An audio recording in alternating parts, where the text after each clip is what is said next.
Modern-day Cinderella ang kwento ng buhay ni Althea. Inaapi siya ng pamilya ng kanyang tiyuhin at binalak pang ibenta sa matandang mayor para maging kabit nito. Buti na lang at dumating ang bilyonaryo, si Liam Montemor, at iniligtas siya. Pero may mabigat na kapalit pala ang pagliligtas nito sa kanya.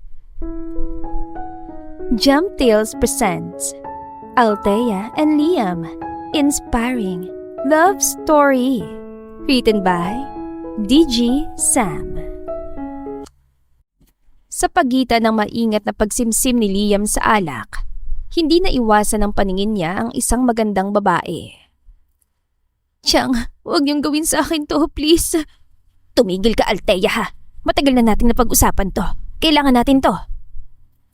Napaunat ng tayo ang binatang si Liam bago kumunot noo. "So, siya pala yung tinutukoy ni Mayor Arnaiz kanina na mapapangasawa." Anya sa isipan.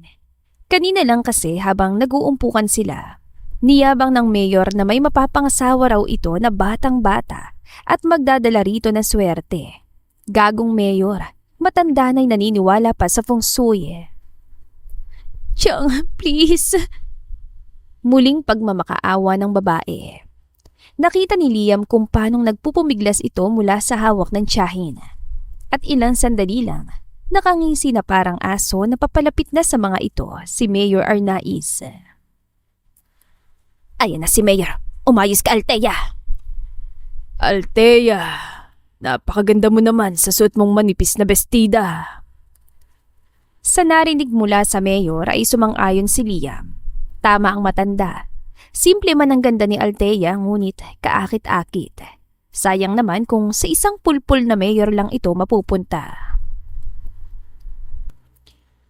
"Wala akong hero instinct. Talaga nanghihinayang lang ako sa kanya." Kumbinsi ni Liam sa sarili. At ilang sandali pa, habang nagsasayaw ang mayor at si Althea, inilang hakbang niya mga ito at walang salitang hinila sa pulsuhan ng dalaga. "Tumakbo ka lang." Bulong ni Liam kay Althea. Isang salita lang pero mabilis na nakuha ng dalaga. Sa likod nila, tila na-freeze ang mga tao. Dama ng binata ang nakasunod na mga mata ng mga ito pero mas dama niya ang panginginig ni Althea. "You can relax. Malayo ka na sa manyak na mayor na yon. Nanginginig ka pa rin sa takot." Ani Liam. Sa sandaling yon ay nasa likod bahay na sila. Salamat." "Ano ba nangyari? Bakit ka pumayag makipagsayaw sa kanya kung ayaw mo naman pala talagang makasayaw siya? Putlang-putla ka kanina at akala ko himatayin ka na kaya nilapitan ko kayo." Gusto ni na Tia Irma na maging kabit ako ni Mayor Arnaiz kaya pinilit nila ako makipagsayaw sa kanya. Pero ayoko. Sinusubukan kong tumakas ngayong gabi habang abala silang lahat pero nahuli ako ni Mimi na papalabas ng gate kanina. Pakiusap, tulungan mo ko. Ayoko maging kabit ni Mayor Arnaiz. Tulungan mo ko makaalis dito. Please, tulungan mo ko. Pagsusumamo ni Althea sa lalaki. "Ako ang magiging kapalitan suporta ni Mayor sa kandidatura ng tiyuhin ko. Wala akong ibang pupuntahan. Wala akong pwedeng pagtaguan. Please, saka ko na ipapaliwanag ang lahat. Tulungan mo muna ako makaalis dito ngayon mismo. Wala na akong ibang malalapitan. Please, desperado na talaga ako." Naunot ang noo ni Liam. Baka saan yung pagtatalo ng kalooban, ngunit mariin ang kapit sa kanya ng dalaga. "Althea! Diyos ko, Althea! Bakit andito ka pa? Akala ko'y naroon ka na sa labas ng gate. Doon ako nagpunta para dalhin sa iyo itong mga gamit mo." Puno ng pag-alala at takot ang boses ng kasambahay nila na si Aling Becky. Lumapit ito sa kanila dala ang duffel bag na inimpake ng dalaga kanina. Tinignan ng matandang babae si Liam at sa nakikiusap na boses ay inulit ang hiling ni Althea sa binata. "Sir, pakiusap. Tulungan yung batang ito. Balak siyang ibigay ng tiyahin na tiyuhin niya sa matandang mayor na iyon. Wala silang singsama. Kung ako lang ay may magagawa, ako mismo magtataka sa batang ito pero walang-wala din ako, sir. Kaya sana maawa kayo.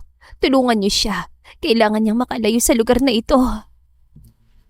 Tumiim ang mga bagang ni Liam. Tinitigan nito si Althea pero hindi mabasa ng dalaga ang nilalaman ng isip nito. Napalingon silang tatlo ni Liam at Aling Becky sa direksyon ng pinanggagalingan ng papalapit na mga tinig ni Tita Irma. Sindak na nagkatinginan sila ni Aling Becky. Mabilis na lumakad palayo si Aling Becky para hindi makita ni na Tita Irma ang bag. Liam, nandyan ka pala. Kanina ka pa naming hinahanap ng anak kong si Minnie. Siya yung nag-invite sa'yo sa party na ito, hindi ba? So bakit andito ka? At kasama mo pang pamangkin ko. Wika ni Tita Irma. Sumama akong pakiramdam ni Althea kaya sinasamahan ko siya dito. Sagot ni Liam.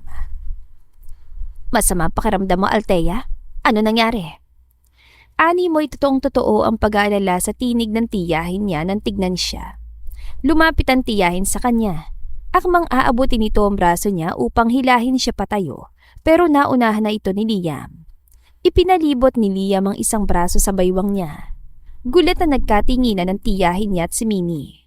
Si Althea naman ang nagulat nang hawakan ng binatang isang kamay niya at hagkan ang likod niyon. Pasensya na, Mrs. Banaag. Alam kong biglaan ang lahat ng ito pero hindi na ako makapaghihintay pa. Marami pa naman kaming oras para kilalanin ng hustong isa't isa. Kaya hindi na namin kailangan pang patagalin ang pagliligawan namin. I know this is crazy dahil hindi pa namin ganong kilala ang isa't isa pero sabi nga nila, baliw ang pag-ibig, hindi ba? Mulagat na napatitig si Mimi sa mukha ni Liam at sa kamay niyang hawak ng binata. Nababasa niya ang unti-unting pagbangon ng hindi pagkapaniwala at puot sa mga mata ng pinsan, gayon din sa mukha ng tiyahin niya.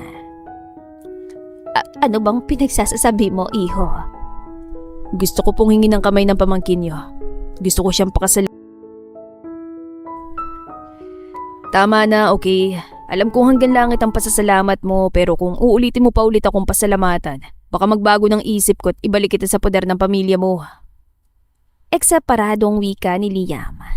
Hindi na niya mabilang ang dami ng pagkakataon na pinasalamatan siya ni Althea sa pagliligtas niya dito mula sa kasuklam-suklam na kapalaran sa kamay ni Mayor Arnaiz.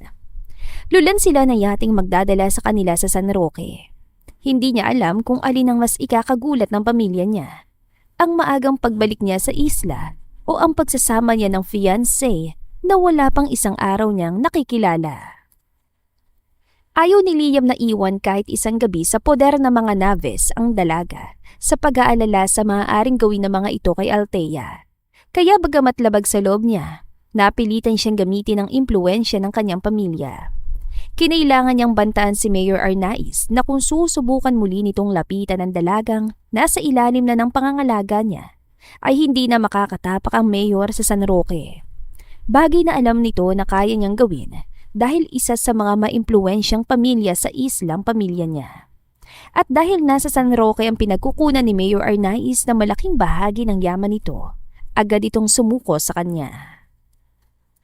Para naman sa mga Naves, sapat na kay Liam na nabigo ang mga ito sa plano na gawin siyang investor sa negosyo ng mga ito. Pasensya ka na pero hindi pa rin kasi ako makapaniwala na malaya na ako sa wakas.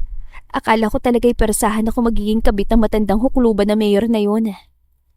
Malawak ang ngiting wika ni Althea. Ibinuka nito ang mga kamay na animoy na naisyakapin ng malamig na hanging tumatama sa mga katawan nila habang nakatayo sila sa upper deck ng yate niya na maghahatid sa kanila sa pantalan ng San Roque. Sige na, huwag ka na mahiya. Isigaw mo nang alam kung kanina mo pang gustong isigaw. Udyok ni Liam sa dalaga. Napabungis niya si Althea. Paano mo nalaman? Obvious naman dahil tinanong mo ako agad kung napanood ko ng Titanic pagsakay pa lang natin dito kanina. Sige na, gawin mo na. I'm the queen of the world! Malakas na hiyaw nito. Ginaya pa ang pose ni na Rose at Jack sa classic movie na Titanic. Tumingin ito sa kanya at muling bumuka ang mga labi. Hindi pa man ay alam na niya ang sasabihin nito. Kaya bago pa ito magsalita, sinalubong na ng halik niya ang pagbuka ng mga labi nito. Hanggang sa loob ng cabin niya ay laman pa rin ang isipan ni Althea ang paghalik ni Liam sa kanya kanina. Wala akong mapagkukumparahan ng halik pero alam kong yun ang pinakamatamis na halik. Anang dalaga sa isipan habang haplos ang sariling labi. Tuwing naalala niya kung paanong walang kurap na hinarap ni Liam si Mayor Arnaiz at ang pamilya niya, ay napahanga siya. Nasanay na siya maging alipin ng takot kapag kaharap ang tiyuhin at tiyahin niyang buong buhay niya ay naging malupit sa kanya. Kaya naman na masaksihan niya si Liam na patiklupin sa takot ang pamilya niya ay labis siyang namangha sa binata. Akala niya matapos siyang isama nito paalis sa bahay ng mga tiyahin, bitbit ang ilang gamit niya, ay doon na nagtatapos ang tulong nito. Libre na siyang magpunta sa ibang lugar nang hindi nangangamba na ipapahanap siya ng tiyuhin sa mga tauhan nito at puwersahang ibabalik sa bayan nila. Isinama siya ni Liam sa hotel nito upang kunin ang ilang gamit nito. Doon niya natuklasan na may kabayaran pala ang pagtulong nito sa kanya. Sasabihin ko sa iyo kung ano yun kapag nakarating na tayo sa bayan namin sa San Roque. Ani Liam. Anong kabayaran? Huwag mong sabihin. Pareho ka rin pala ni Mayor Arnaiz.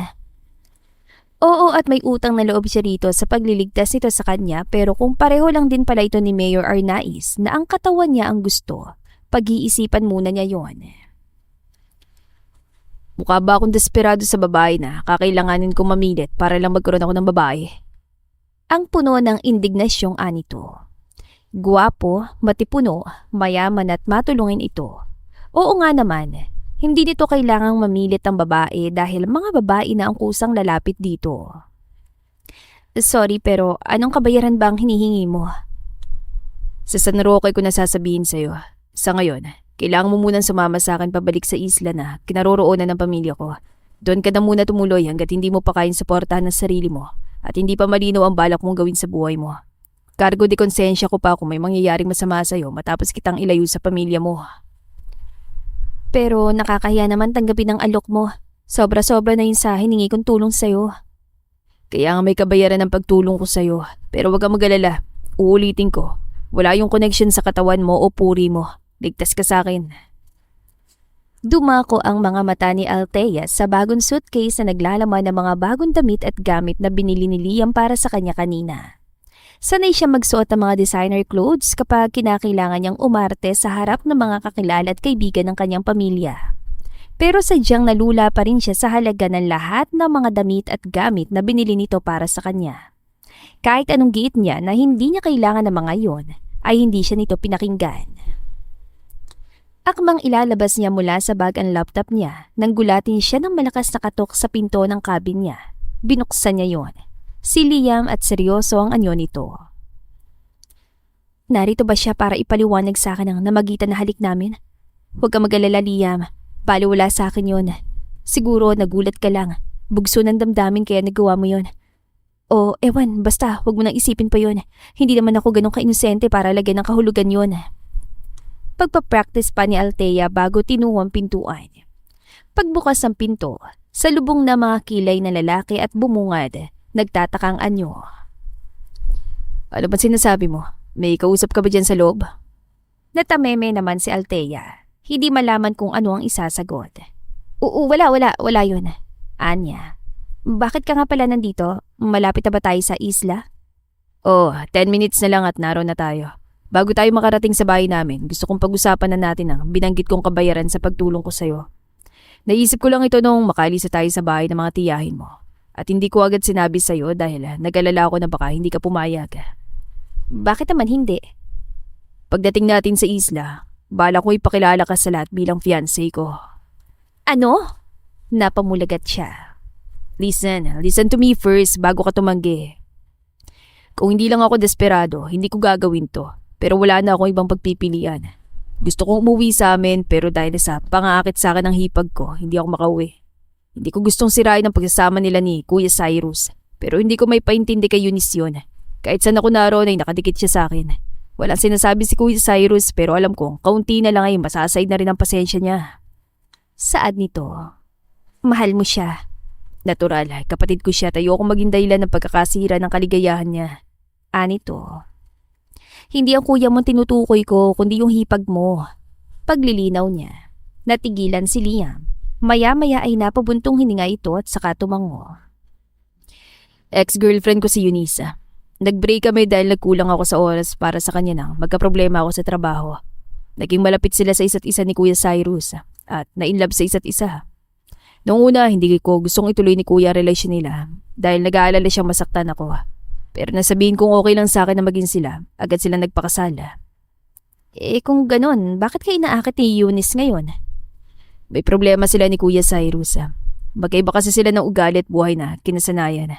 Sanay sa simpleng buhay sa isla si Kuya. Sapat na sa kanya ni i-manage ang beach resort ng pamilya namin at ang rancho. Pero si Eunice ay city girl. Hindi sanay si Eunice sa buhay sa isla at yun yung madalas nilang pagtalunan ni Kuya Cyrus. Hindi papayag si Kuya na maghiwalay sila ni Eunice dahil ayaw niya lumaki sa broken family ang pamangkin kong si Rafi. At kung sakali mong pumayag nga siya maghiwalay sila, tiyak hindi niya ipapaubay ang anak nilang si Rafi kay Eunice. Mapait na ngumiti ito at umiling. Maaring hindi mabuting asawa si Eunice, pero mabuting ina siya. At kung ang kapalit ang paghiwalay nila ni Kuya ay iiwan niya si Rafi kay Kuya, hindi niya gagawin yun. Pero pinaparusahan niya ang kapatid ko sa tanging paraang alam niya. Ang ipakitang may gusto siyang iba.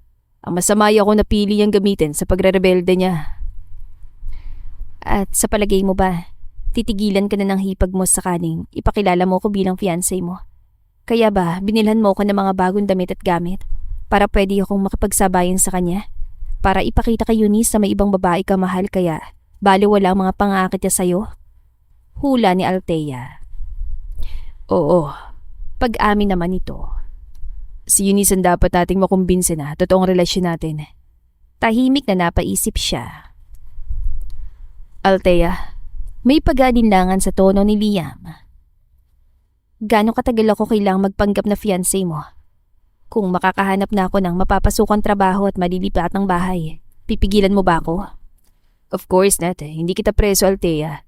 Isang pabor lang itong hinihiling ko sa'yo at hindi naman naabot ang taon ng pagpapanggap mo. Maaari nating sabihin sa susunod na taon pa natin planong magpakasal pero nagsasama na tayo. Hindi pinapakialaman ng pamilya ko mga desisyon ko. At hindi naman ako ganong katagal mananatili sa bahay namin dito sa isla. Nasa Manilang bahay ko dahil naroon ang kumpanya ko. Pinakamatagal ng 1 buwan nating pananatili dito sa isla.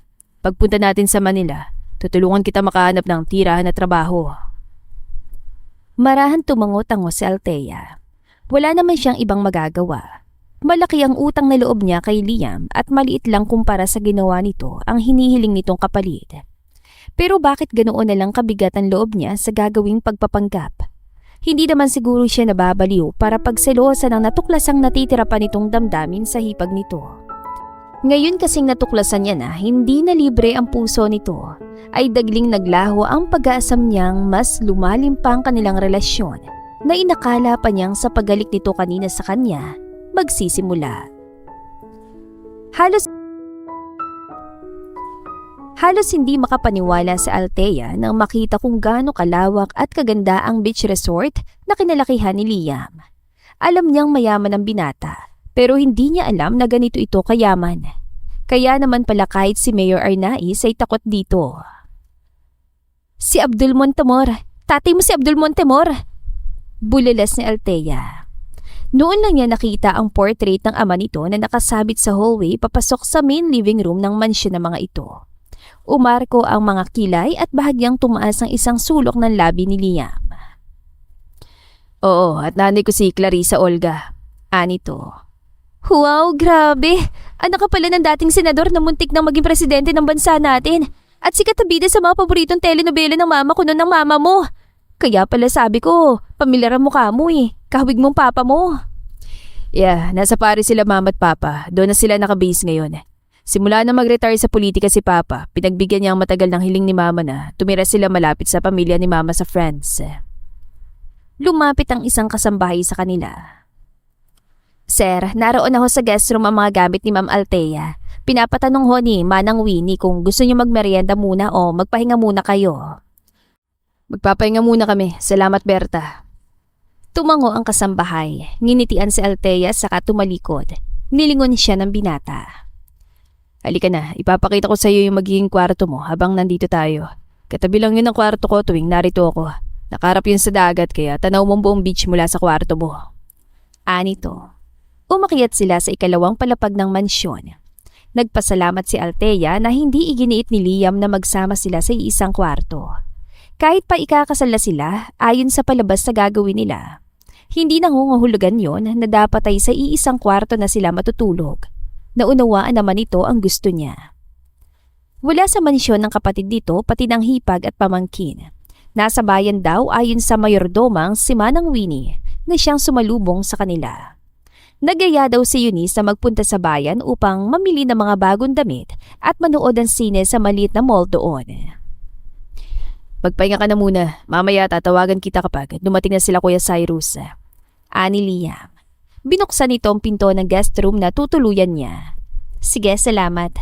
Anya. Humakbang na ito palabas pero biglang natigilan nang hawakan ang doorknob ng pinto. Nagtatakang napakunutan noon niya nang lumakad dito pabalik sa harap niya. Bakit? May nakalimutan akong gawin. Sa suwabe ng kilos nito nang haplitin siya sa bewang at yukuin ang mga labi niya. Ni hindi na niya naisipan tumutol. Higit na mapusok kaysa sa paghalik nito kanina sa kanya sa barko, ang mga labi nitong sumasakop ngayon sa mga labi niya. Nakahawak pang isang kamay nito sa batok niya. Marahang pinipisil yon na tila sinasabing ayos lang na tugunon din niya ang halik nito. At dahil sa permisong yon, bumuka nga ang mga labi niya at ginaya ang paraan ng paghalik nito. Gusto pa sana niyang matutunan ng iba pang alam nitong paraan ng paghalik, pero kinailangan na niyang sumagap ng hangin, kaya marahang itinulak niya ito sa dibdib. Nagsalubong ang mga mata nila. Kapwa sila kinakapos ng hangin, kaya marahil wala sa kanilang gustong maunang magsalita. Nanatiling nakapalibot sa bewang niya ang isang braso nito. Practice lang para sa palabas natin mamaya. Baka mahulaan nilang totoo kung makikita nilang hindi ka sanay sa mga halik ko. Nabalot ng inis ang dibdib ni Althea. Malakas na itinulak niya ito palayo. Hindi mo na kailangan gawin yon. Sinabi ko na sa'yo na tutulungan kita. Gusto ko muna magpahinga. Pwede bang umalis ka na? Paasik na Anya. Okay, alis na ako. Mukhang hindi ka sanay sa malayong biyahe. Mainit ang ulo mo sa pagod. Kung may kailangan ka, sabihin mo lang. Anito. Laylay ang balikat na napaupo sa Althea sa gilid ng kama. Aarte lang siyang nobya nito. Magpapanggap lang siya upang proteksyonan ito laban sa pang-aakit dito ng hipag nito. Pero bakit pakiramdam niya? Isang malaking gusot itong tinanguan niya. Higit pa marahil sa tinakasan niyang gusot sa puder ng mga Naves. Yan ang kuya mo? Yan ang asawang gustong iwan ni Eunice para sa'yo? Ang pabulong na sabi ni Althea kay Liam habang humahakbang sila na lalaki patungo sa living room. Nakatalikod si Cyrus Montemor sa kanila dahil nakikipag-usap ito sa mayordoma. Oo. Tipid na tugon ni Liam. Anong sinabi ni Superman, Batman, Spider-Man at sino-sino pang man sa macho ng kuya mo? Kahit yata tomboy kaya niyang gawing babae ulit. Bulag bang hipag mo o tanga lang? Patuloy na pabulong na sabi niya kay Liam. Matitigas ang anggulo ng mukha ni Cyrus Montemor at bahagyang natatakpan ng manipis na balbas. Pero mas nakadagdag lang yon sa taglay nitong kakisigan. Kung si Liam ay mukhang knight in shining armor ang kagwapuhan, ang kuya nito ay mukhang warlord sa sinaunang mga digmaan. Pwede bang kumalma ka? Sa akin ka dapat in love, hindi sa kuya ko. Sarkastiko at puno ng pagkayamot na bulong na yon ni Liam mula sa tabi niya ang nagbalik sa huwisyo niya. Napahiya na sinulyapan niya ang lalaki. Sorry. You should be. Pandidilat naman ito sa kanya. Liam, bakit nandito ka? Sinong kasama mo? Gulat na wika ng kapatid nito. Napalingon ito sa gawin nila nang marinig sila.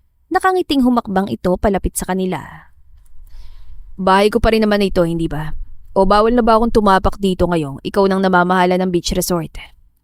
Iritadong sagot ni Liam. Pumakas ang gulat at pagtataka sa anyo ni Cyrus sa iritadong tono ni Liam. May problema ka ba kaya ka napasugo dito? Anong may tutulong ko? Nagkaroon ng pag-alala ang tono ni Cyrus. Bumuntong hininga si Liam. Halatang pinagsisihan din ito agad ang pagsinghal sa kapatid. Umiling ito. Pasensya na Kuya Cyrus. Medyo tense lang ako dahil sa pagod at stress sa trabaho nitong mga nakaraang linggo. Kaya ako niyaya si Althea dito para makapag-relax kami na ilang linggo. Wala naman akong problema. Mabuti kung ganun. Hindi ko lang inaasahan ng maagang pagdating mo kaya nagulat ako. Althea? Kuya Cyrus si Althea nga pala, may fiancé. Althea, meet my brother, Kuya Cyrus. Bumakas ang labis na gulat at panggilala sa anyo ni Cyrus pero anumang sasabihin sana nito ay naudlot. Patakbong lumapit kasi kay Liam ang isang matangkad at sexing babae. Liam? Oh, Liam! Mabuti na lang at bumalik ka na. Miss na kita. Anong pasalubong mo para sa akin? Tuwan-tuwa ang boses ng babae. Mahigpit na niyakapan nito si Liam. Ilan linggo lang tayong hindi nagkita, Eunice, at hindi ako galing sa digmaan para batiin mo ako ng ganito. Ani Liam. Pilit kinala si Liam ang mga braso ng babaeng nakakapit dito. I missed you so much. Matagal at sobrang haba na ng 1 linggo kung nakatira ka sa boring na lugar na tulad dito. Eunice, hayaan mo muna ako ipakilala si Althea sa inyo. Eunice, meet Althea, my fiancé. Althea, meet my sister-in-law, Eunice. Lumapit si Liam kay Althea at inakbayan siya. Kinintalan pa siya nito ng halik sa pisngi. At sinadya nitong itaas ang kamay niya na may suot ang engagement ring na ibinigay nito sa kanya bago sila sumakay sa yate kanina. Binili nito yon kasabay ng pamimili nila sa mga gamit at damit niya kahapon. Fiancé? Anong klaseng biro ito, Liam? Hindi ito nakakatawa. Hindi makapaniwala ang tono ng babae. Tumalim ang tingin nito kay Althea. Kung hindi lang siya mapapansin ni Cyrus at ng babae ay tatapakan niya na mariin ang paa ni Liam. Sapagkat ang hipag nito ay walang iba, kundi si Eunice Alano. Ang sikat na international model at beauty queen. Kung pagtatabihin sila ng babae ay mukha siyang personal maid nito. Paano nila makukumbinsi si Eunice na in love si Liam sa kanya? Gayong napakasimple niya kung ikukumpara sa babae. Hindi ko gagawing biro ang kasal, Eunice. Alam mo kung anong stand ko tungkol dito. Hindi ako magpapakasal kung sa huli makikipaghiwalay din ako. Hindi ka ba naniniwala na bala ko nang magpakasal? Seryosong tanong ni Liam. Masuyong nginitian siya nito at hinaplos ng hinlalaki ang singsing sa daliri niya. Kung hindi lang niya alam ang totoo, malamang kinilig na siya. Tila nanunuot hanggang sa kaluluwa niya ang init ng titig nito. Pero dahil alam niya na isa lang yung palabas, kirot sa dibdib at hindi kilig ang nararamdaman niya. Malakas at nanunuya ang halakhak ni Eunice. Bumaling pa ito sa asawa na tila naghahanap ng kakampi. Naniniwala ka ba sa kalokohang ito ng kapatid mo, Cyrus? Ang playboy mong kapatid, gustong magpakasal at matali sa isang babae? Nakakatawa. Sobrang nakakatawa. Sa tingin ko, seryoso si Liam sa sinabi niya, Eunice. Formal ang tono ng tugon ni Cyrus. Bumaling kay Althea ang lalaki at inabot ang kamay niya. It is a pleasure to meet you, Althea. Di ko nga lang alam kung dapat ba kitang batiin ng congratulations balaan ka sa malaking sakit ng ulo na idudulot sa'yo ng kapatid ko. Pabirong anito. Natawa si Althea.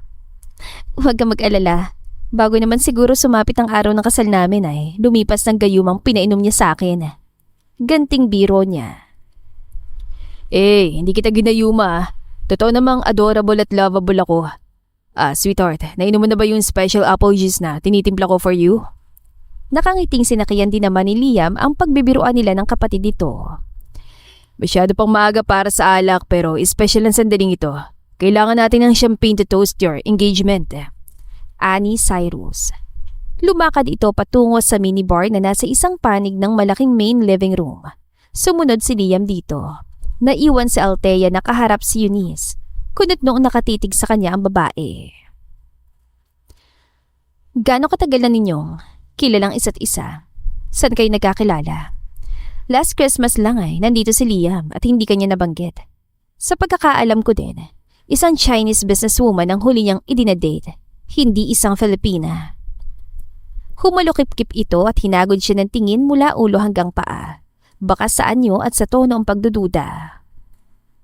Sa Marahuyo kami nagkakilala. Taga-roon ako at Marahuyo? Taga-Marahuyo ka? Tumango si Althea.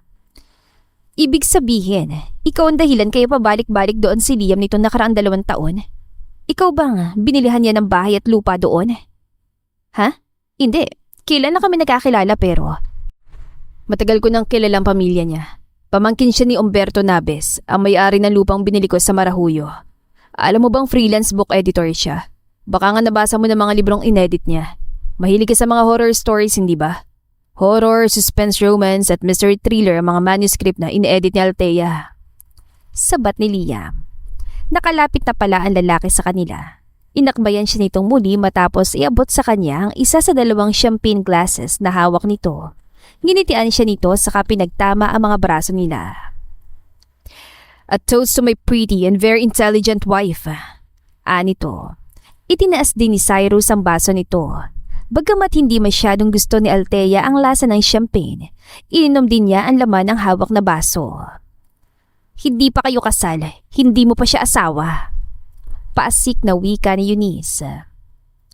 Magiging asawa na siya ni Liam, kaya walang problema kung tawagin man niyang asawa na niya si Althea. Wika ni Cyrus. Binigyan nito ng nagbababalang tingin ng asawa bago tumingin muli sa kanila ni Liam. Kailan at saan niyo planong ganapin ang engagement party niyo? Nagkatinginan sina Althea at Liam. Sa dinami-rami na mga napag-usapan nila tungkol sa isa't isa, hindi nila napag-usapan ng tungkol sa engagement party. Kakausapin ko pa si Mama. Malamang hintayin ko muna bumalik sila ni Papa dito sa bansa. Magtatampo siya kapag hindi sila nakadalo ni Papa sa engagement party namin ni Althea. Totoo yan. Nililipad ang hangin ng laylayan ng bestida. Ni Althea. Kaya hawak-hawak niya yon habang naglalakad-lakad sila ni Liam sa palibot ng beach resort. Katatapos lang nilang magapunan at niyaya siya nitong lumabas upang magpahangin.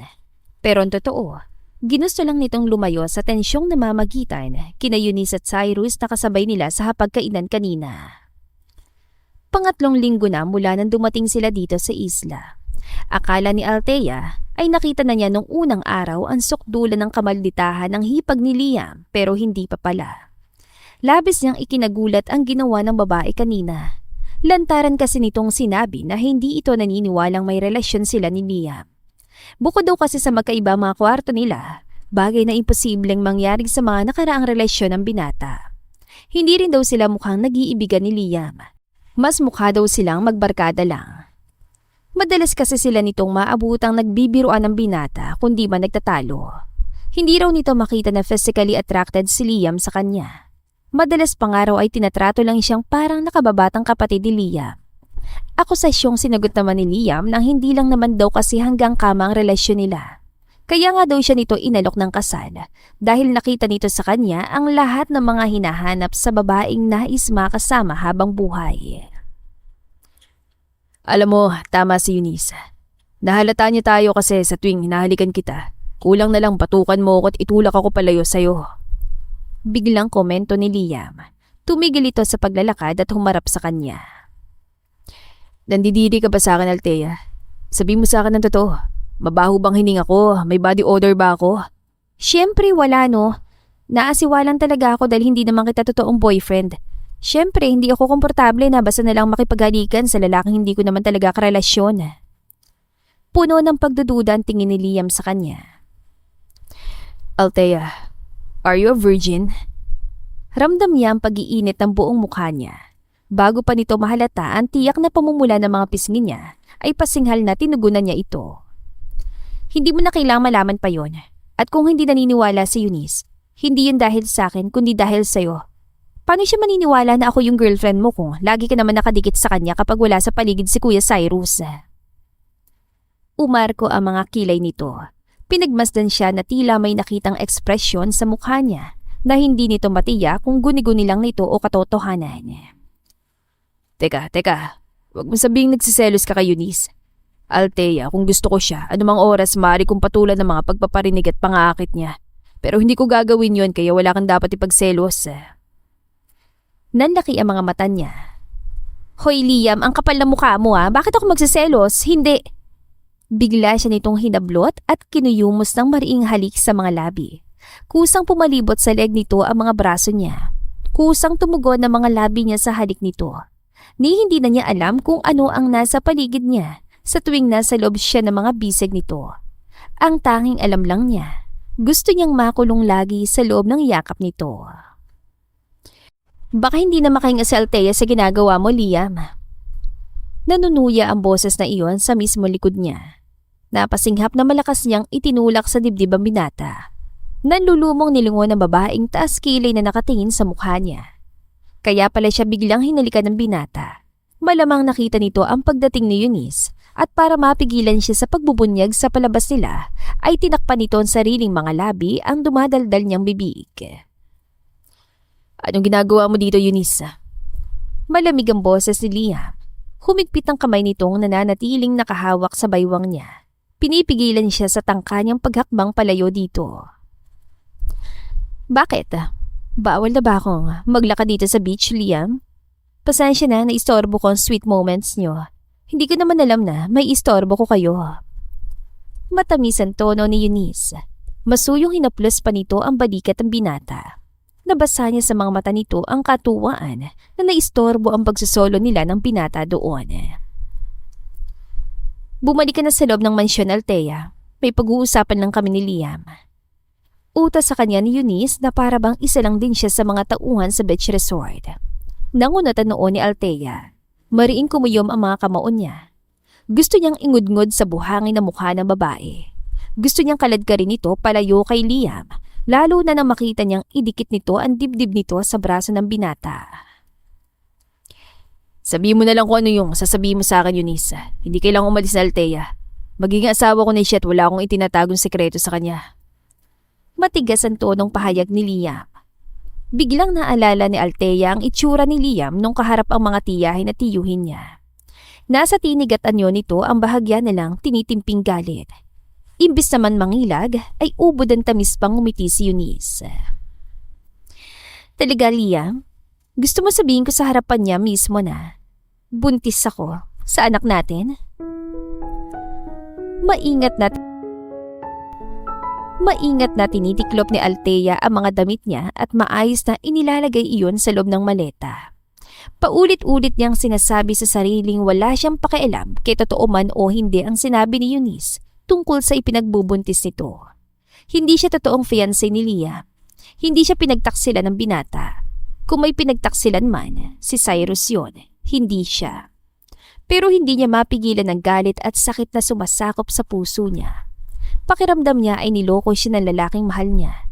Pinaasa para sa huli ay labis na saktan lang. Nang bumukas ang pinto ng guest room ay ilang segundo niyang pinag-isipan kung babatuhin ng lalaki ng hawak niyang phone charger. Sa huli ay sinuksok na lang niya ang charger sa bulsa ng maleta niya. Kunot noong pumasok ng kwarto si Liam. Anong ginagawa mo? Tanong nito na makitang maleta niya. Naglalaba, hindi ba halata? Sarkastikong anya. Tinalikuran niya ito at pinagpatuloy ang pag-iimpake. Aalis na ako. Wala nang saysay pang pagpapanggap natin. Asik niya rito. Hindi ka alis, Althea. At saka saan ka pupunta? Wala kang pamilya, wala kang trabaho, wala kang ibang pupuntahan pag alis mo dito nang hindi ako kasama.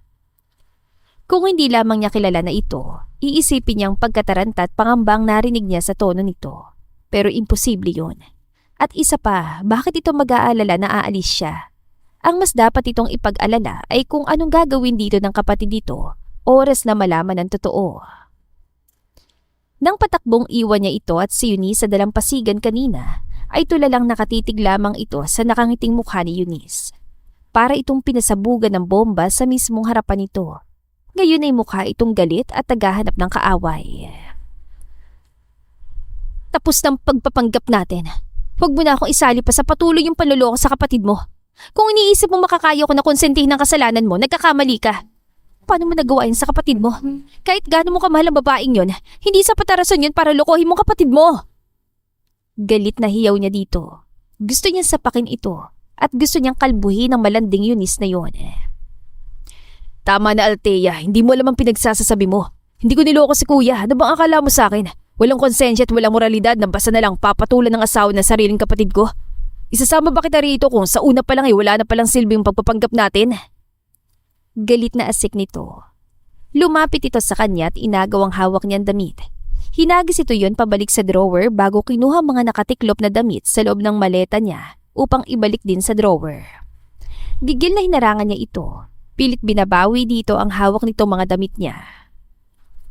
Hindi sasabihin ni Eunice sa buntis siya sa anak niyo kung wala nangyari sa inyo. Bakit niya sasabihin ikaw ang ama ng anak niya kung wala yung katotohanan? Hindi ko alam, Althea. Hindi ko rin maintindihan ang nangyayari sa kanya. Mula nang ikasal sila ni Kuya ay hindi kami nagsama sa loob ng isang lugar na kaming dalawa lang naroon. Kaya paano may mangyayari sa amin? Hindi ko siya nabuntis. Kung buntis nga siya, hindi akong ama. 6 na buwan na ako hindi umuwi dito dahil iniiwasan ko siya. Kaya paano may mangyayari sa amin? Isipin mo ngayon at bitawan mo nga yan. Hindi ka alis ng isla nang hindi ako kasama. Mariing sabi nito. Inagaw nito ang mga damit na hawak niya at sinuksok sa loob ng drawer. Liam, di mo ako pwedeng iwan, Althea. Pero bakit niya sinabi yon? At anong ginawa mo doon? Bakit hindi mo ko agad sinundan dito? Sunod-sunod na tanong niya rito. Natigilan ito at matamang pinagmasdan siya. Unti-unting sumilay sa mga labi ang naaaliw ng ngiti. Parang nagsiselos ka na naman, Althea. Aminin mo na sa akin ng totoo. Nai-inlove ka na sa akin, ano? Inirapan niya ito. Malapit na siyang mapikon dito. Sagutin mo ko, Liam. Anong sinabi mo sa kanya pag alis ko? Bakit ang tagal bago ka sumunod dito? Iiling-iling na pumalatak ito. Akala ko nung unay damsel in distress ka na kailangan kong sagipin mula sa malulupit na kamay ng pamilya mo. Pero may pagkabosit mataray ka pala talaga, no? Makikita mong malupit din ako kapag hindi mo sinabing totoo. Natatawang nahiga ito sa kama niya. Inuna ng isang braso at sinanyasan siyang humiga sa tabi nito. Nakasimangot na sinunod naman niya ito. Mahusay siyang artista, Althea. Bago sila nagpakasal ni Kuya Cyrus noon, balak niya magseryoso sa pag-artista. Nag-workshop na siya at nag-training.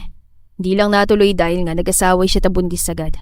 Hilig lang talaga niyang gumawa ng eksena at magpapansin kapag pakiramdam niya hindi na siyang star of attention ng lahat. Nagbibiro lang siya kanina at kung nagtagal ka pa doon, imbes na kumaripas ang takbo, nakita mo sana kung paano siya humagalpak ng tawa dahil sa reaksyon nating dalawa. Tugon ito. Hindi alam ni Althea kung ano ang sasabihin. Niyuko siya ni Liam. Sinapon ng hintuturo nito ang baba niya upang magsalubong ang mga mata nila.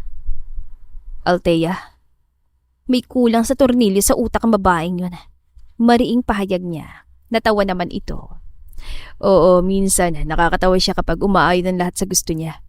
Minsan lumalabas lahat ng toyo niya kapag hindi nasusunod ang gusto niya. Kaya mo siya nagustuhan nun dahil doon, ano? Komento ni Althea. Oo, nagkakilala kami sa isang party. Kakilala siya ng isang kanegosyo ko. Tumagal lang ng 4 na buwan ang pagdidate namin dahil nakipag-break siya sa akin nang hindi ko maibigay sa kanya ang buong atensyon ko. Nagkaroon kasi ng problema sa kumpanya ko. May staff ako na nagnanakaw ng pera sa kumpanya at kinailangan kong tutukan yun. Doon sila nagkamabutihan ni Kuya. Nag-guilty sila ni Kuya nung una. Pinilit nilang itanggi ang anumang nararamdaman nila sa isa't isa. Pero nang malaman ko tungkol doon, tiniyak ko agad sa kanila na hindi nila ako kailangang isipin. Hindi ko sila hadlangan sa relasyon nila. Bumangon siya at niyuko ito. Pinaubaya mo si Eunice sa kapatid mo kahit mahal mo pa siya? Hindi pa naman ganun kaseryoso yung relasyon namin ni Eunice noon. Kung may nasaktan man sa akin, sigurong ego at pride ko lang, hindi ang puso ko talaga. Nangunatan noon niya. Hindi ka talaga nasaktan nang ikasal sila? Hindi. At alam yun ni Kuya Cyrus. Pero sa isip ni Eunice, heartbroken ako, tinayaan ko na lang siyang isipin yun kaysa insultuhin siya sa pag-amin ko na hindi ko naman siya minahal talaga noon. Paano mo naman nasabing hindi mo nga siya minahal noon? Gayon ko pa lang kasi naramdaman na gusto kong magseryoso sa isang relasyon. At wala sa kalahati ng naramdaman kong atraksyon sa kanya noon ang nararamdaman ko ngayon. Para sa'yo. Bumangon ito. Sinapon ito ang mukha niya. Inanyayahan siyang lumapit dito. Napalunok siya sa kaba sa dibdib. Hindi na siya nito hinintay sumagot pa ulit. Umangat na ang ulo nito upang salubungin ang mga labi niya. Banayad ang halik sa una. Nagbibigay siya. Tumatanggap ito. Napahiga siya muli sa kama at kinubabawan siya nito. Mabigat ito pero hindi niya alintana yon. Mas gusto nga sana niyang manatili ito sa ibabaw niya.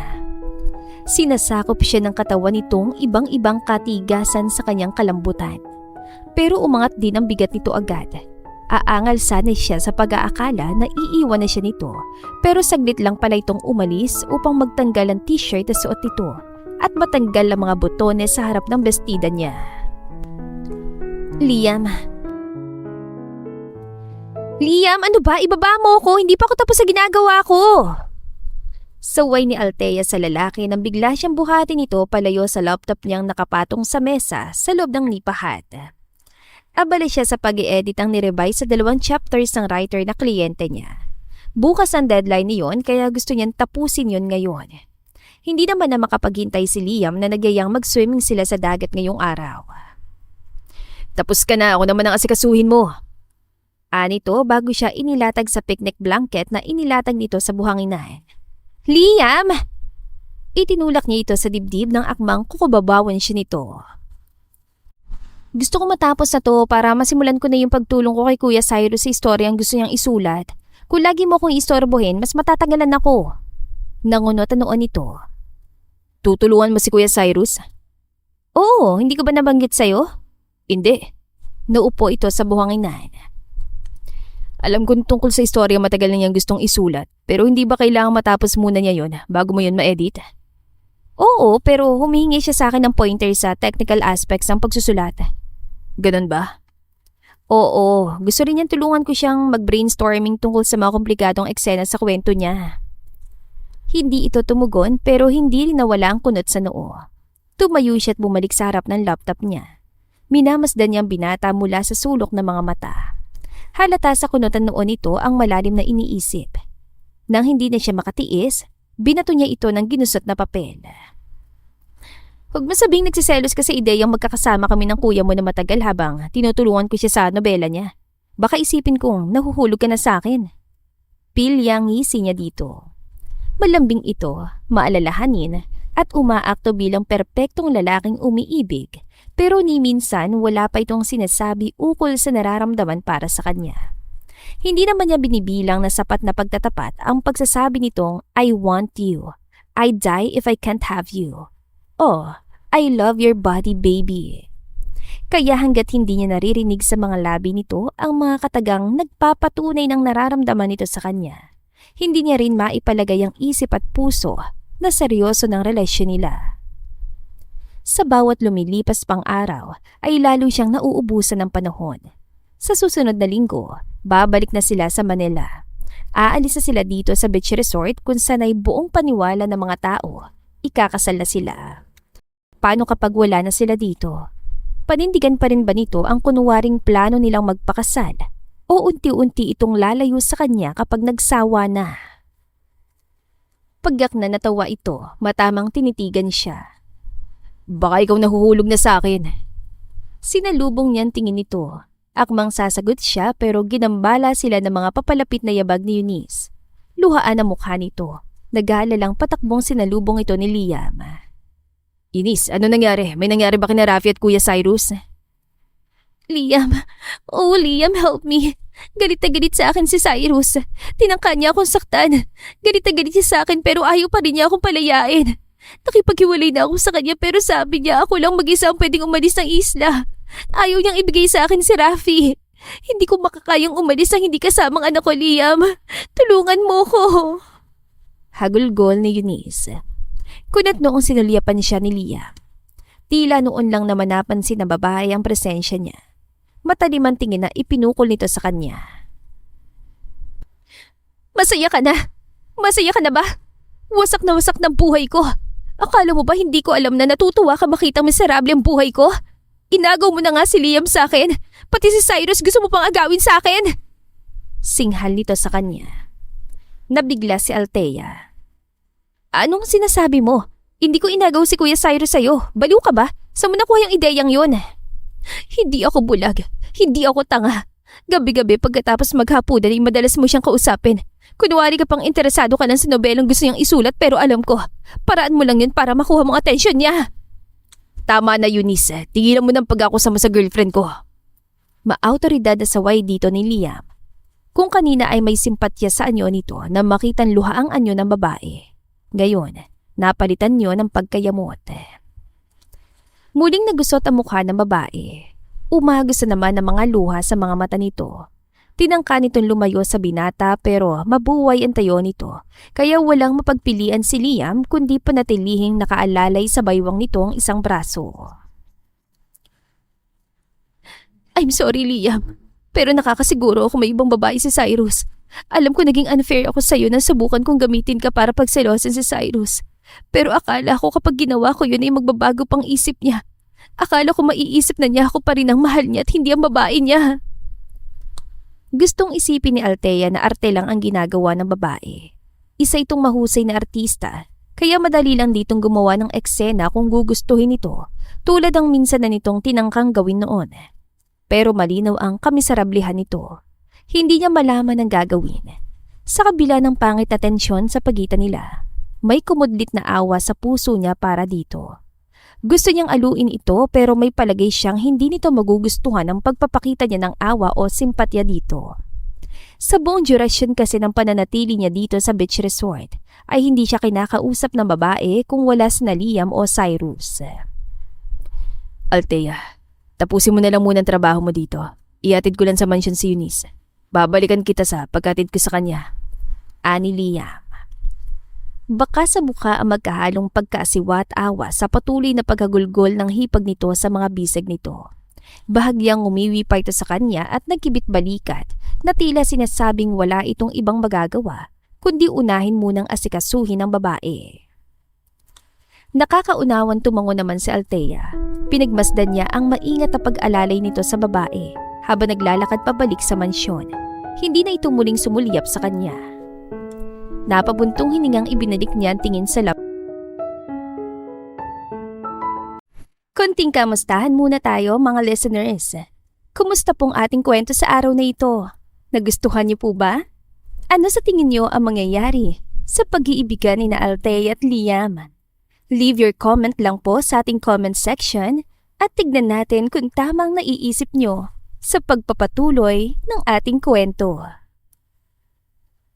Sabi niya, hindi niya kailangan ng knight in shining armor dahil ayaw niyang maging si Cinderella, Snow White o Sleeping Beauty. Pero mukhang kapalaran mismo ang naghatid sa kanya ng isang kabalyerong laging handang sumagip at mag-alok ng tulong. Pero kailan naman kaya nito ilalahad ang puso na siyang mas pinakaaasam niya? Hindi naisip kailanman ni Althea na isa siya doon sa mga babaeng hindi makakilos ng walang lalaki sa tabi nito. Mahigit 6 na taon na siyang napailalim sa malupit na pangangalaga ng pamilya ng kanyang tiyuhin at kung mahina siyang babae, baka noon pa siya sumuko. Kaya hindi niya maunawaan ngayon kung bakit pakiramdam niya isang braso at isang paa niyang pinuputol sa tuwing magpapaalam si Liam sa kanya na sasamahan nito si Eunice. Anito, gusto lang nitong tulungan maglibang ang babae at nang mawala sa isip ang pressure at tensyon sa nangyayari sa relasyon nito at ni Cyrus. Bagay na sinusuportahan naman ng kuya nito.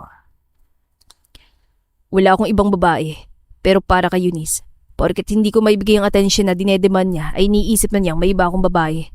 Yun din mismo ang dahilan kaya naghiwalay sila ni Liam. Minsan, nagsisisi ako minadali ko siya magpakasal. 25 lang siya nang magpakasal kami. At abundis siya agad kaya hindi niya naituloy ang balak niyang pagbabalik sa trabaho. Mas gusto kasi niyang maging stay-at-home mom. Siguro, sadyang hindi pa siya sawa sa buhay dalaga. Pagtatapat ni Kuya Cyrus sa kanya habang nag-uusap sila sa azotea matapos nilang maghapunan. Silang dalawa lang ang nagsalo sa hapag dahil nasa bayan pa sina Eunice at Dia. Dumalo sa isang pagtitipon ng ilang kaibigan ng binata. Kasama sana siya ng mga ito pero nadulay siya kanina sa hagdan at naspray ng kaliwang paa niya kaya hindi na lamang siya sumama. Galing siya sa mayamang pamilya. Sunod sa layaw ang lahat ng gusto at dahil nag-iisang anak, na-spoiled ng husto. Hindi niya maunawa ng mga responsibilidad ko dito sa beach resort na hindi maaaring ipagpaliban sa tuwing gusto niya lumabas kami o makipagkita sa mga kakilala niya. Ngayon pumapasok na sa kindergarten si Rafi at hindi na masyadong nakadepende sa kanya. Marami siyang free time at gusto niya samahan ko siya sa lahat ng libreng oras niya. Minasdan niya ang pait at lungkot na nasa anyo nito. Isa ang malinaw. Sa kabila ng pagpapakita nito ng kalamigan sa asawa, mahal pa rin ito ang babae. At gusto niyang iuntog si Eunice sa pader sa pagpapahirap nito sa loob ng asawa nito at sa panggagamit kay Liam, gayong maraming babae ang gugustuhin maging nasa posisyon nito. Napaka makasarili naman ito na hindi inalala ang mas makakaayos sa relasyon nito sa asawa. I know, you want to spend more time with Liam. Pero dahil sa mga kapritsyo ni Eunice, ay nabawasan na ng hustong libreng oras yung magkasama dito sa resort. Pasensya ka na. Malapit lang kasi talaga si Eunice kay Liam. Maraming pagkakapareho sa ugali nila kaya komportable din akong ipaubaya muna kay Liam ang pagaliw sa kanya habang magulo pang sitwasyon sa pagitan naming mag-asawa. Sa tono nito at anyo, ni katiting na pagdududa sa asawa at sa kapatid ay wala. Naiintindihan ko. Naipaliwanag na yun sa akin ni Liam, wala kang dapat ipag-alala. Kalahati lang ang kombiksyon niya sa sinabi sapagkat sa isip niya, mas mapaplansya ang away nito at ni Eunice kung masinsina nitong kakausapin ng babae at pahihintuin sa pagmamanipula sa bawat paghaharap. Ang problema ni Cyrus ay hinahayaan nitong kontrolin lahat ni Eunice ang sitwasyon, kaya mas lumalala ang lahat imbes na naaayos. Tumango ito. Maya-maya lang ay nagpaalam na ito sa kanya na papasok na ng silid dito upang makapagpahinga. Nagpaiwan siya sa terrace. Doon na niya hihintayin sina Liam at Eunice. Pero umabot na ng 12:00 ay wala pa rin ang dalawa. Inaantok na siya bukod sa nilalamig, kaya pinasya na rin niyang magpatulong sa isang kasambahay na pumasok sa kwarto niya. Nakahiga na siya at may ilang minuto na rin sigurong nakaidlip na magising siya nang naulunigang pagsasara ng pinto ni Liam. Bagamat iika-ika ay lumabas pa rin siya ng silid upang puntahan ito. Akbang kakatok na siya sa pinto nito nang kusang bumukas yun. Liam, oh! Sabay silang napabulala sa gulat ni Eunice. Pero sa kanilang dalawa, siyang higit na nabigla dahil hindi na evening gown ang suot nito ngayon, kundi isang manipis na lingerie. Mabilis ang pagdaan ng takot sa mga mata nito bago yun napalitan ng galit at pang-iinsulto. Talaga bang naiisip mo maaring mapasayo si Liam gayong narito ako? Ako mahal niya. Ginamit ka lang niya para palabasing limot na niya ako pero ako pa rin ang mahal niya. Kaya kung ako sayo, aalis na ako ngayon din. Hindi na niya kailangang ipagpatuloy pang pagpapanggap niyo. Alam ko ng totoo. Taas noong wika nito. Paano mo nagawa to? Pinagkatiwalaan kay ni Kuya Cyrus. Gusto niyang isigaw yon pero naging paanas lang ang labas niyon sa mga labi niya. Pagak na tumawa naman ito. Wala akong pakialam kay Cyrus. Iyon na siya kung gusto mo. Hindi ko na siya mahal. Iiwan ko na siya at kami ni Liam ang magsasama. Una pa lang, si Liam na dapat ang pinakasalan ko. Siyang mas nakakaunawa sa akin at hindi niya ako ibuburo sa lecheng resort na ito. Biglang bumukas muli ang pinto ng silid ni Liam at baka sa mukha nitong pagkabigla nang makita silang magkaharap ni Eunice. Wala itong pang itaas pero suot pa rin ang dark gray pants na suot kaninang umalis. Magulo ang buhok at may bahid ng lipstick ang gilid ng mga labi. Pero ang higit na patunay ng guilt nito ay ang ilang segundong pag-apuhap ng sasabihin at ekspresyon ng labis sa pag-aalinlangan sa mukha. Althea, please, mali ka nang iniisip. Walang... Malakas na humalakhak si Eunice. Ikinawit ang isang braso sa braso nito at masuyong pinaglaro ang hintuturo sa matipunong dibdib ng binata. Nasabi ko na sa kanyang totoo, Liam. Tutal, malalaman din naman yan totoo oras na humarap tayo kay Cyrus.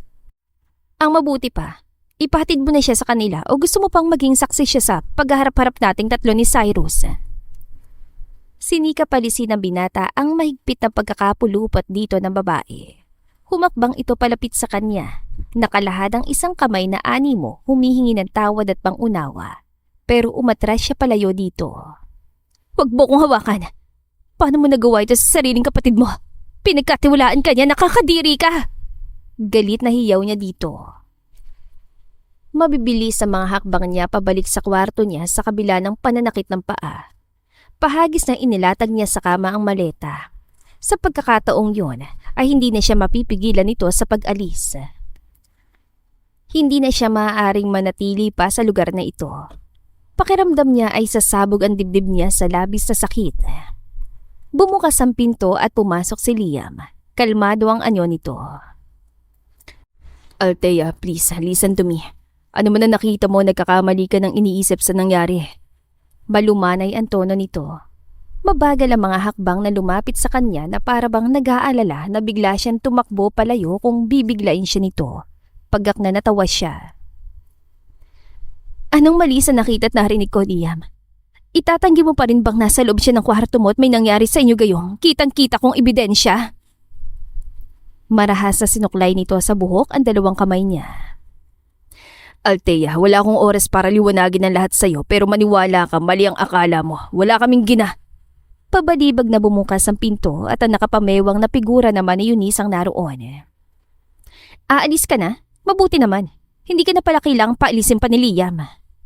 Malawak ang ngiting-an nito sa kanya na makitang maleta niya. Walang reaksyon mula sa binata pero nakita niya ang bahagya na lang nitong napigilang pagbuntong hininga. Tinignan nito si Eunice at malumanay ang tonong inutusan na iwan na muna sila para makapag-usap sila. Bakit? Paano kung akiting ka na naman ng babaeng yan? Ayoko. Hindi kita iiwang mag-isa kasama niya. Matigas na pahayag ng babae. Nanggigigil na inihinto ni Althea ang ginagawang pag-iimpake. Naniningkit ang mga matang tinitigan niya si Eunice. Malinaw sa anyo nito ang katuwaan sa pagkapanalo. Pues, aalisin niyang katuwaan sa anyo nito. Humalukip-kip siya at matapang na sinalubong ang tingin nito. Nagbago ng isip ko. Hindi na ako aalis. May asawa ka ng tao, Eunice. Pero naiisip mo pa rin mang-agaw ng boyfriend ng ibang babae. At mismong kapatid pa ng asawa mo. Hindi ka ba nahihiya sa ginagawa mo? Nasaan ang respeto mo sa sarili mo? Sa tingin mo ba, igagalang ka pa ng anak mo kapag nalaman niya kung anong klaseng babae ka? Galit na singhal niya sa babae. Tinangka din niyang humakbang palapit dito pero natigilan siya. Althea, tama na. Mas mabuti pa nga umalis ka na ng mansyon ngayon. Ipapahatid kita sa Mountain View Resort ngayon. Sa suite ng pamilya ko doon ka na muna tumuloy. I'm sorry but you can't stay here anymore. Saad nito sa malamig na tinig.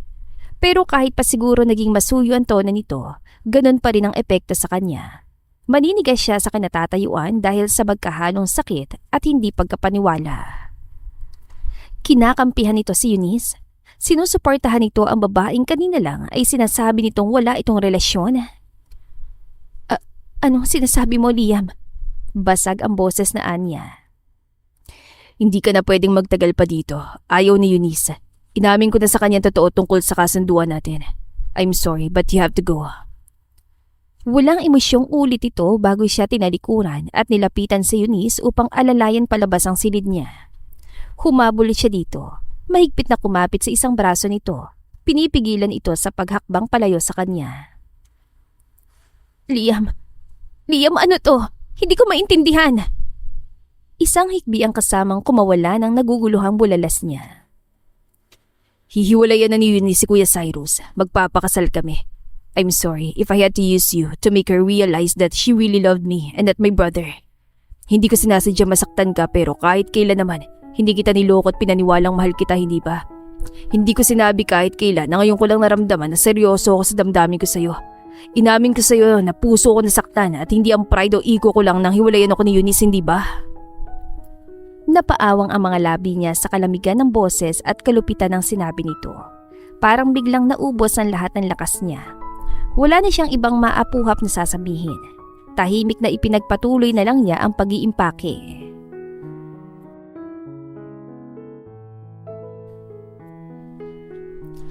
Pasensya na ho, sarado na ho kami. Sabi ni Althea na hindi nag-aangat ang tingin. Nanatiling nakatuon sa binabasa niyang order form sa mga mata niya. 2 linggo na siyang part-time nagtatrabaho bilang cashier dito sa souvenir shop ng Mountain View Resort. Very convenient yon para sa kanya dahil walking distance lang yon mula sa hotel kung saan siya nakatira ngayon. Hindi naman talaga niya kailangan mag-part-time sa shop pero wala kasing mahanap na kapalitan nito na tatao sa shop si Angeline, ang pinsan ni Liam at Cyrus at siyang may-ari ng shop. Nakiusap ito sa kanya hanggat wala pa itong makuhang tao. Hello, Althea. Nahigit niyang hininga pagkarinig sa pamilyar na malagom na boses na yun. Animoy tumigil sa pagtibok ang puso niya. Pwede ba tayo mag-usap? Alam kong galit ka sa akin at may karapatan kang tumanggi na kausapin ako ngayon. Pero sana, pagbigyan mo ko kahit ngayon lang, Althea. Tumiim ang mga bagang ni Althea. Pasimpleng bumunot ng malalim na paghinga bilang paghahanda sa pagsabog na mga galit na salitang 2 linggong naipon sa dibdib niya. Pero nang mag-angat siya ng paningin at lingunin ito, ay ganoon na laang ang gulat niya. 2 linggo lang silang hindi nagkita pero mistula ng 2 dekadang itinanda nito. Nangayat ito tila hapi sa mukha. Althea, God, how I missed you. Inisang hakbang ni Liam ang distansya nila at mahigpit na niyakap siya. Animo mga bakal na nakapulupot sa kanya ang mga braso nito. Hindi niya ito matinag kahit anong lakas ng tulak niya palayo dito. Wait, please, just let me hold you first. This was all I could think about the whole time I was away from you. Bitawan mo ako. Ang kapal din ng mukha mo, ano? Basta ka nalang susulpot dito na para bang wala nangyari. Ano bang akala mo sa akin? Galit na singhal niya dito. At bago pa siya ipagkanulo ng panlalambot ng puso sa nakikitang kamiserablihan ng mga itim na itim nitong matang nakatutok sa mukha niya, malakas sa pinadapo niyang isang palad sa pisngin nito saka ito tinalikuran. Ouch! Sambit nito. Gulat na gulat at parang hindi makapaniwala sa reaksyon niya. Althea, we've been talking on the phone. Alam mo na lahat ng ginawa ko 2 weeks ago ay ginawa ko para lang mailayo ka agad kay Eunice. Alam mong kinailangan kong paniwalaan siya na hindi ka mahalaga sa akin. Na seryoso talaga ako na pakisamahan siya matapos silang maghiwalay ni Kuya Cyrus. Sinabi ko na sa'yo na kung hindi ko ginawa yun, pati ikaw madadami sa gulong nililikha ni Eunice. Alam ko. Pero ang sabi mo'y 2 araw ka lang mawawala. Sabi mo, ihahatid mo lang siya sa pamilya niya sa Manila. Pero 2 linggo kang hindi bumalik. Paniyan sabi mo sa phone at chat na wala akong dapat ipaglala pero alam mo ba kung ano yung tumatakbo sa isip ko habang wala ka? Althea, Eunice was suffering from serious drug addiction. Ni hindi nalaman ng kuya mo na unti-unti na palang nalululong sa masamang gamot si Eunice at epekto ng gamot na palihim na ginagamit ni Eunice sa mga halusinasyon at inaakto nito. Paano kung sa halusinasyon niya isaktan ka niya? Ni hindi ko alam kung paano mo siya mapipigilan na saktan ka lalo pat alam kong hindi mo siya kayang labanan dahil babae siya. Paglilitan niya sa lalaki. I'm sorry, pinag-alala kita. Pero hindi ko kayang tanggihan ang pakiusap ni Kuya. Alam ko. Kinausap din ako ni Kuya Cyrus at panayang hingi niya ng pasensya sa akin. Alam daw kasi niya na ikaw ang inaasahan ni Eunice para makaalis dito sa isla. Kaya nagkasundo kayo ni Kuya na paniwalain si Eunice na nahuhulog na nga ang loob mo kay Eunice para sumama siya sa iyo paalis ng isla. Pero ang usapan natin ay sasamahan mo lang siya hanggang sa pamilya niya sa Manila. Hindi ko akalaing sasama ka hanggang sa pagdadala sa kanya sa Amerika para pumasok sa rehabilitation center doon. Mapaitan na pangiti si Liam. I'm sorry. Nahirapan kasi sila na kumbinsen si Eunice na kusang sumakay sa eroplano. Hindi sila makakalis ng bansa kung makikita ng immigration officers na hinahatak nila sa airport si Eunice. I had to be there to help them convince her to board the plane. Kilalang pamilya ni Eunice, Althea. Ayaw ng pamilya niyang may makaalam ng sitwasyon niya. Sinisisi pa nila si Kuya kahit gusto niya siyang magtungo doon upang asikasuhin si Eunice. Hindi maaari dahil nagpakuha na restraining order laban sa kanyang pamilya ni Eunice.